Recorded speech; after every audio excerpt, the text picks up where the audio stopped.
आरक्षणासाठीचा संघर्ष एवढ्यात संपणार नाही हे मनोज जरांगे पाटलांच्या पवित्र्यावरनं आता स्पष्ट झालेलं आहे।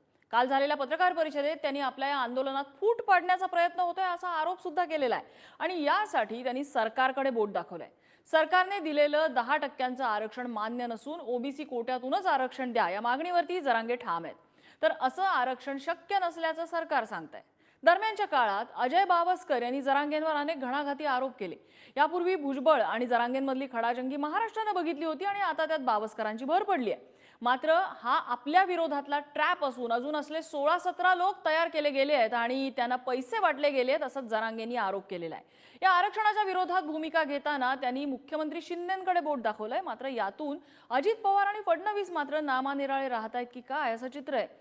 त्यामुळे या सगळ्या मागे काही राजकीय गणितं आहेत का असा प्रश्न पडतो। सरकारला मराठा समाजाला खरंच आरक्षण द्यायचंय? जरांगेंच्या मागण्या सरकार खरंच पूर्ण करणार की कलगीतुरा असाच सुरू राहणार? या आंदोलनामध्ये फूट पाडण्याचा प्रयत्न होत असल्याचं जरांगे सांगतात। अशी फूट कोण पाडतंय, त्यातून कुणाचा फायदा होणार आहे आणि निशाण्यावर एकटे मुख्यमंत्री का, हाच आहे आपला आजचा चर्चेचा विषय।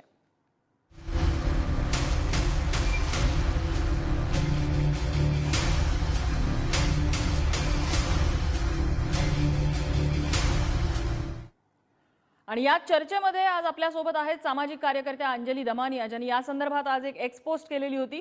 शिंदेच्या शिवसेनेचे प्रवक्ते अरुण सावंत आणि मराठा आंदोलक विनोद पोखरकर आपल्या सोबत आहेत। चर्चेला सुरुवात करण्यापूर्वी जरांगेंनी नेमके काय आरोप केलेले होते, हे आंदोलन संपवण्यासाठी कसे ट्रॅप रचले जात आहेत याबद्दल त्यांनी सांगितलं होतं। बघूया ते काय म्हणाले। त्यांचे तब्येतीकडे लक्ष नाहीये माझ्या, त्यांचं लक्ष आहे यांनी 10% स्वीकारावं हा म्हणावं। समाजाने त्यांना पाहिजे तेवढा गुलाल उधळलेला नाही, ही सगळ्यात मोठी पोटदुखी आहे त्यांची। जेवढा आनंद व्यक्त करायला पाहिजे होता तेवढा समाजाने केलेला नाही। ह्यो जर म्हणला 10% मान्य, तर उद्या गुलालाचे ढिगलं पडतील। आणि ह्यो जर 10% ते मान्य करत नसला आणि सगळ्या सोयऱ्याचीच अंमलबजावणी करण म्हणणार असला, तर त्याच्या जवळचे जेवढे येतं किंवा महाराष्ट्रात एक 16-17 जण तयार केले त्यांनी, हे मराठ्यांना सांगतो मी, तुम्ही याच्या विरोधात बोला, याला बदनाम करायला सुरुवात करा। आणि मग ही कालची सुरुवात आहे। मला समाजच महत्त्वाचा आहे ना, तेच म्हणतो ना मी। सरकारचं म्हणणं काय आहे, याने 10% आता स्वीकारावं, जसं आता विखे पाटील म्हणले तसं। नसता चळवळ संपविणारे मी, याचा अर्थ उलटा करायचा, हे चळवळ संपविणार आहेत नाहीत,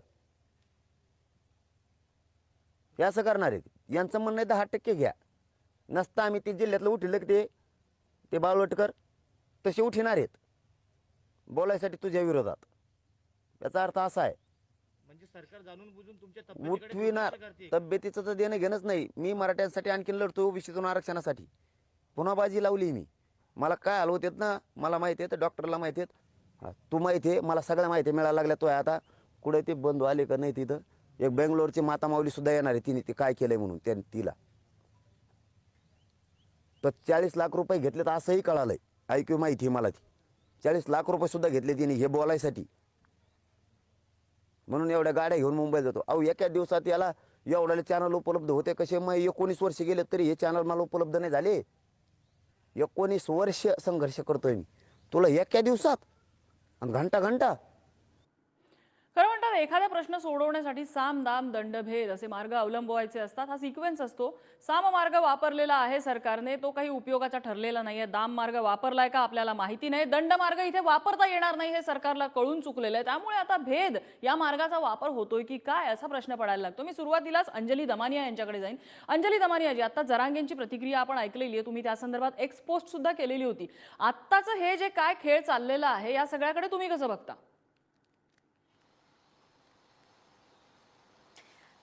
कसं आहे नम्रता, की ज्यांनी ज्यांनी आंदोलन केलंय ना, तर त्या प्रत्येकाला असं वाटतं की त्या आंदोलनाचा विजय झाला पाहिजे। आज जर आपण जरांगेंचं आंदोलन बघितलं आतापर्यंतचं, तर त्यांचं एवढंच म्हणणं आहे की बाबा महाराष्ट्रभर जेवढे मराठा आहेत त्या मराठ्यांपैकी ते तगड्या मराठ्यांबद्दल नाही बोलत आहेत, जे गडगंज आहेत त्यांच्याबद्दल नाही बोलत आहेत। ते बोलतायत की जे आर्थिकरित्या अतिशय दुर्बळ आहेत अशा लोकांना आरक्षण मिळायला हवं।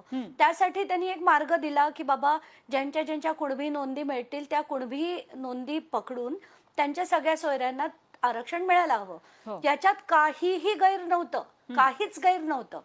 आता सगळ्यांना माहितीये, जेवढे अख्ख्या महाराष्ट्रातल्या शेमड्या पोराला सुद्धा माहितीये की जर हे वेगळं 10% आरक्षण दिलं तर ते कोर्टात स्टँड होणार नाही, ते शक्यच नाहीये होणं.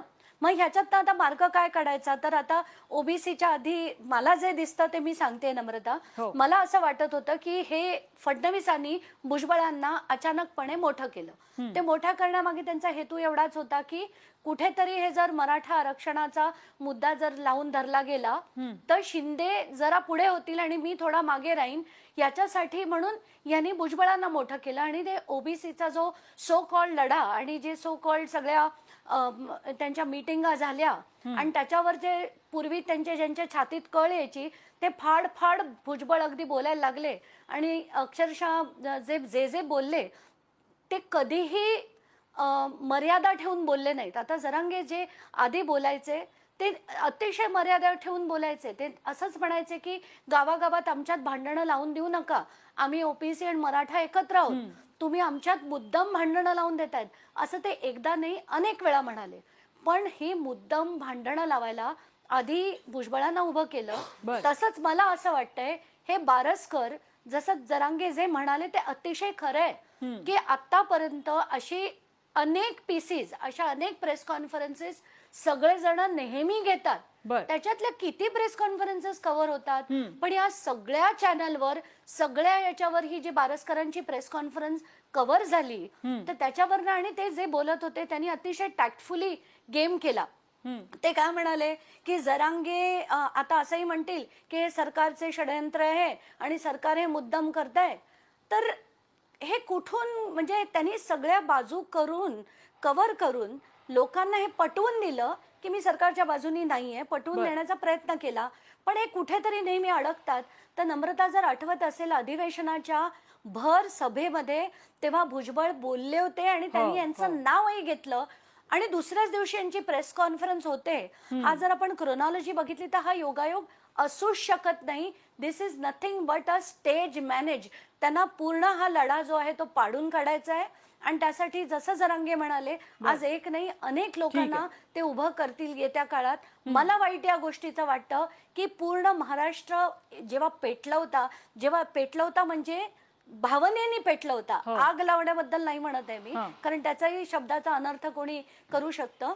तर असा जेव्हा सगळा मराठा समाज जे खरंच मागासलेले आहेत, जे पेटून उठले होते आणि ज्यांना खरंच आरक्षणाची गरज आहे, अशा लोकांना जर ते मिळालं नाही ते कुठेतरी खूप चुकीचं होईल आणि हा लढा परत उभा करणं कोणालाही शक्य होणार. अगदी. मी विनोद पोखरकरांकडे जाते, मग मी अरुण सावंतांकडे जाईन. विनोद पोखरकरजी, आता जरांगे म्हणतायत की अशा प्रकारचे अनेक लोक तयार असतील भविष्यात त्यांच्यावरती आरोप करण्यासाठी. तुमचा रोख कुणाकडे आहे? सरकारकडे बोट दाखवताय तुम्ही? आणि जसं अंजली दमानिया म्हणाले की हे सगळं स्टेज्ड आहे, हे सगळं षडयंत्र आहे, हे षडयंत्र कोण रचतंय? एक गोष्ट सरळ आहे. एखाद्या माणसाला आजवर आपण जर बघितलं तर काही लोकांना ईडी लावून पक्षात घेतलं. आता जरांगे पाटलांना गोळ्या तर घालता येत नाहीत, मग काय करायचं की जरांगे पाटलांना अशा पद्धतीने माणसं उभी करायची, माणसं पेरायची. आज जे मीडियामध्ये दाखवलं जात आहे की जरांगे पाटलांचे एकेकाळचे सहकारी, अहो हे कुठे होते? आम्ही गेली 10 वर्ष झाले जरांगे पाटलांबरोबर काम करतो, यांना आम्ही कधी पाहिलंही नाही. हे बच्चू कडून बरोबर 1-2 वेळा आले होते, तिथे त्यांचा अपमान झाला म्हणून आज हे अशा पद्धतीने सरकारने यांना उचलून धरले. जसं आता अंजनी दमानियाताई म्हटल्या की छगन भुजबळांनी त्यांचं नाव घेतलं, हे छगन भुजबळांचं पिल्लू आहे. त्याच्यानंतर तुम्हाला मी सांगतो अजून एक दुर्दैवाने एक गोष्ट सांगावीशी वाटते, याच्यामध्ये एक मराठा मंत्री देखील आहे यांना पुढे करणारा. म्हणजे आता कुठेतरी जरांगे पाटील ऐकत नाहीत. जरांगे पाटलांची मागणी काय हो? मुख्यमंत्र्यांनी विनोद पाटील नाव घ्या, कोण मराठा मंत्री आहेत? मी तुम्हाला त्यांचं नाव आता बघा काही दिवसातच तुम्हाला 1-2 दिवसात तुम्हाला त्यांचं नाव बाहेर येईलच. 27 जानेवारीला मुख्यमंत्री महोदयांनी नवी मुंबईमध्ये ज्या सगळे सोयरे अधिसूचनेचा गुलाल उधळला ना, त्या गुलालाची आब या ठिकाणी राखली जावी अशी मागणी त्याचवेळी मनोज जरांगे पाटलांनी केली होती. त्या मागणीला फाटा फोडून अशा पद्धतीने 10%चं बाहेरचं आरक्षण का दिलं हो? फसवं आरक्षण जे कधी टिकणारच नाही. 2 वेळा आम्ही ऑलरेडी फसलोय, आता पुन्हा आम्ही का फसायचं? बरं तुम्ही म्हणताय की आम्ही तुम्हाला 10%चं आरक्षण देतोय, मराठा समाज मागास आहे, हे जर आता ह्या मागासवर्ग आयोगाच्या अहवालातून सिद्ध झालंय तर मग ओबीसी मध्ये टाका ना सरळ, अडचण काय तुम्हाला? हे सगळं षडयंत्र कुणाचं आहे? एकट्या भुजबळांचं आहे, शिंदेचं आहे, फडणवीसांचं, अजित पवारांचं, यामध्ये बघा आजपर्यंत जर मराठा आरक्षणाचा इतिहास जर 2016 पासूनचा आपण पाहिला तर संपूर्णपणे देवेंद्र फडणवीस याच्या पाठीमागे आहेत असा ठाम आरोप माझा आपल्या माध्यमातून देवेंद्र फडणवीस मुख्यमंत्र्यांवर आहे. कारण आतापर्यंत त्यांनी केवळ फोडाफोडीचं काम केलेलं आहे. आता तुम्हाला एक साधी गोष्ट सांगतो बघा, 2 पक्ष फोडले, एक शिवसेना फोडला, राष्ट्रवादी फोडली. त्याच्यानंतर आता काय झालं, यांनी वेगळे आरक्षण दिलं आणि वेगळं आरक्षण देऊन आता मराठा समाजामध्ये उभी फूट पाडली. आता मराठे एकमेकांविरोधात लढवायला यांनी लावलेत. हे आता शांत मजा बघणार आहेत. आणि आता काय होतंय की जरांगे पाटील मॅनेज होत नाहीत, जरांगे पाटलांना ईडी लावता येत नाही, जरांगे पाटलांना थेट गोळ्या घालता येत नाहीत. मग काय करायचं की बाबा, जर एखादा योद्धा शरण येत नसेल ना, तर त्याला अशा प्रकारे बदनाम करण्याचं काम या ठिकाणी या सरकारकडून केलं जाते. म्हणजे तुम्ही असं म्हणताय की हे षडयंत्र संपूर्ण सरकारचं नव्हे तर फक्त फडणवीसांचं आहे? नाही, 100% बघा, मुख्यमंत्र्यांची भूमिका मी आजही सांगतो, सगळे सोयरेबाबत मुख्यमंत्र्यांची भूमिका अगदी प्रामाणिक आहे. परंतु या पडद्यापाठी मागून ज्या हालचाली केल्या जात आहेत ना, अजित पवार असतील किंवा देवेंद्र फडणवीस असतील, या दोन्ही माणसांनी खरं तर मराठा समाजाला मोठ्या प्रमाणात फसवायचं काम केलेलं आहे. मुख्यमंत्र्यांचा त्या ठिकाणी प्रामाणिक प्रयत्न दिसून आला, परंतु यांनी, कारण तुम्ही जर बघितलं 27 तारखेला ज्यावेळी सगळे सोयरेची अधिसूचना मुख्यमंत्र्यांनी मनोज जरांगे पाटलांच्या हातामध्ये दिली, त्याच्यानंतर दुसऱ्याच दिवशी देवेंद्र फडणवीसांची मुलाखत काय आली हो, काय बाईट आली त्यांची, हे गुन्हे मागे घेतले नाहीत, असे गुन्हे मागे घेता येत नाहीत, हे सगळे सोयरेचं हो ते बघू, त्याच्यावर अजून हरकती येणार आहेत. यांची जी भूमिका आहे ना, ही अजिबात प्रामाणिक नाहीये. पहिल्यापासून 2016 पासून यांनी मराठा मोर्चा फोडण्याचं काम केलं.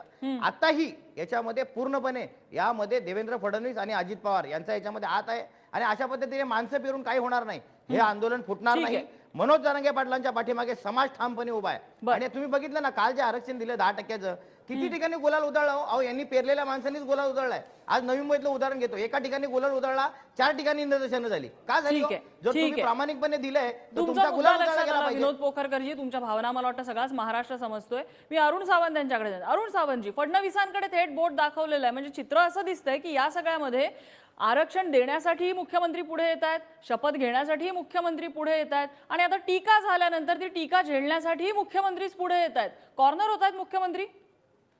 पहा, मुख्यमंत्र्यांबद्दल जर सांगायचं झालं तर मुख्यमंत्र्यांनी स्वच्छ मनाने, स्वच्छ भावनेने मराठा समाजाला न्याय देण्याचा प्रयत्न सुरुवातीपासून केला होता, तो शेवटपर्यंत. आणि शेवटी आपण पाहिलं असेल तर मुख्यमंत्र्यांनी दाखवून दिलं की जे शब्द मी मराठा समाजाला दिले होते, जी शपथ मी समस्त समाजाच्या पुढे घेतली होती, ती शेवटी मी खरी करून दाखवली. आता पण ते नकोय ज्याप्रमाणे ना त्यांना, ज्या पद्धतीने मुख्यमंत्र्यांनी दिलंय त्यांना नकोय तसं. त्यांच्या मागण्या वेगळ्या आहेत, त्यांची अट वेगळी आहे. नाही, जरांगे पाटील यांची जी काही मागणी आहे, ही जर या मागणीचा जर आपण अभ्यास केलात आणि समस्त राज्यातील समस्त जनता सुद्धा त्याचा अभ्यास नक्कीच करत असणार. आदरणीय जरांगे पाटीलजी यांनी सुरुवातीला ज्या मागण्या केल्या होत्या, त्या मागण्या जशा पूर्ण व्हायला येतात त्यावेळेस अचानक शेवटच्या क्षणी त्यांची नवीन मागणी काहीतरी तयार होते. आणि त्यामुळे मराठा समाजाला आज जे काही या संकटामध्ये आज संपूर्ण मराठा समाज सापडलेले आहे. आपण पहा, मगाशी अंजली दमानी या मॅडम म्हणाल्या की हे आरक्षण टिकणारच नाही. आता असे आरोप आणि प्रत्यारोप करून मराठा समाजाला संभ्रमात पाडणं हे योग्य नाही. आपण जर पाहाल की इंद्रायण साहनी यांचा जो खटला होता 1992चा, त्याच्यामध्ये काय डिक्लेअर झालं होतं की एखादा समाज हा जर अतिदुर्गम भागात राहत असेल, डोंगराळ भागात राहत असेल आणि समाजापासून, समाजातील मुख्य प्रवाहापासून जर तो दूर फेकला गेला असेल, तर अशा समाजाला अपवादात्मक स्थितीमध्ये आपण 50%च्या वरचं आरक्षण देऊ शकतो. आणि असं आरक्षण जवळजवळ 22 राज्यांमध्ये दिलं गेलं आहे. मग आपण का विश्वास दाखवता? जी गोष्ट मराठा समाजाच्या हिताकरिता मुख्यमंत्री आणि महायुती सरकारने दिलेले आहे त्याचं बेनिफिट घ्यायचं सोडून आपण अगोदरच या शंका व्यक्त करत आहात. एकदा नव्हे दोनदा तोंड भाजलेलं आहे. खरी गोष्ट आहे, दोनदा तोंड भाजली ही गोष्ट खरी, आम्ही सुद्धा मान्य करतो. परंतु दोनदा जे काही तोंड भाजलं ते का भाजलं गेलं याचा अभ्यास यावेळेस आदरणीय मुख्यमंत्री एकनाथरावजी शिंदे आणि सरकारमधील प्रत्येक मंत्र्यांनी केला. अनेक विधिज्ञांची मदत घेतली गेली, अनेक रिटायर्ड जजची मदत घेतली गेली आणि त्या त्रुटी आताच्या या निकालामध्ये दूर केलेल्या आहेत. तेव्हा आपण प्रतीक्षा केली पाहिजे. ठीक आहे. अंजली दमानी यांना काही मुद्दा मांडायचा होता, मग मी पोखरकरांकडे जाईन. अंजली ताई. नाही, नम्रता, कसं असतं की हे जे आपण मगाशी म्हणत होतो की कम्प्लिटली स्टेज मॅनेज आहे, तर आता हे बारस्कर जसे उभे राहिले, ह्याच्या